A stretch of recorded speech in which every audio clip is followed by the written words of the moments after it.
ইতিমধ্যে অজিত মাইতিকে আটক করেছে পুলিশ। অন্যদিকে শেখ শাহজাহান সন্দেশখালীর বেতাজ বাদশা 50 দিন ধরে অধরা। আর এই অধরা শাহজাহানে ব্যাখ্যা দিলেন অভিষেক বন্দ্যোপাধ্যায়। কিন্তু তার আগে যে ক্ষোভের ছবি বেশ কয়েকদিন ধরে আমরা দেখছি, গ্রামের মহিলারা তারা ক্ষোভ উগড়ে দিচ্ছেন। তাদের একটাই দাবি, শেখ শাহজাহান মাস্টার মাইন্ড, তাকে গ্রেফতারের দাবি তুলেছেন বারবার সন্দেশখালীর মহিলারা।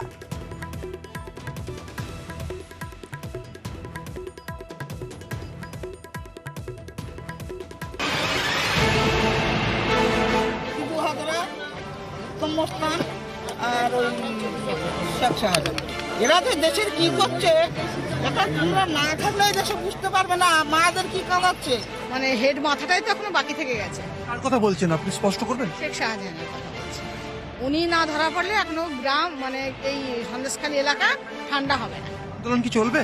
হ্যাঁ, এখন চলতেই থাকবে। হ্যাঁ, চলতেই, যতদিন না শেখ শাহজাহান ধরা পড়ছে ততদিন আন্দোলন চলবে। শিবু হাজরা হয়েছে, এবার স্বাধীন শেখের গ্রেফতার চাই।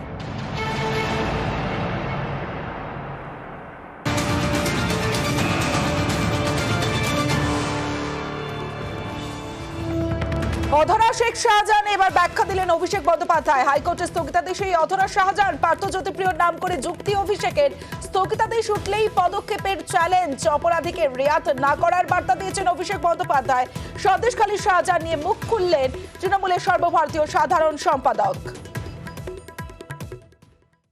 পশ্চিমবঙ্গ পুলিশ যে এফআইআরটা করেছিল এবং ইডি যে এফআইআরটা করেছিল, দুটোই স্টে করে দেওয়া হয়েছে। আপনারা হাইকোর্টে গিয়ে যারা বিচার ব্যবস্থার প্রতিনিধি হিসেবে নিজেদের দাবি করে তাদেরকে জিজ্ঞেস করুন না যে আপনারা স্টেটা কেন করলেন, যাতে বিজেপি 15 দিন ধরে ফুটেজ খেতে পারে। স্টে মানে ইনভেস্টিগেশন হবে না, স্টে মানে কাউকে অ্যারেস্ট করা যাবে না, এবং তার শুনানি রয়েছে আগামী 6 মার্চ। তা হাইকোর্ট যদি বিচার ব্যবস্থা যদি রাজ্য পুলিশ প্রশাসনের হাত পা বেঁধে দেয়, এফআইআর স্থগিত করে দেয়, তাহলে পুলিশ অ্যারেস্ট করবে কোত্থেকে? পুলিশকে আপনি 15 দিন সময় দেবেন না, ইডিকে আপনারা 10 বছর 12 বছর 15 বছর সময় দিতে প্রস্তুত। এই বৈষম্য কেন?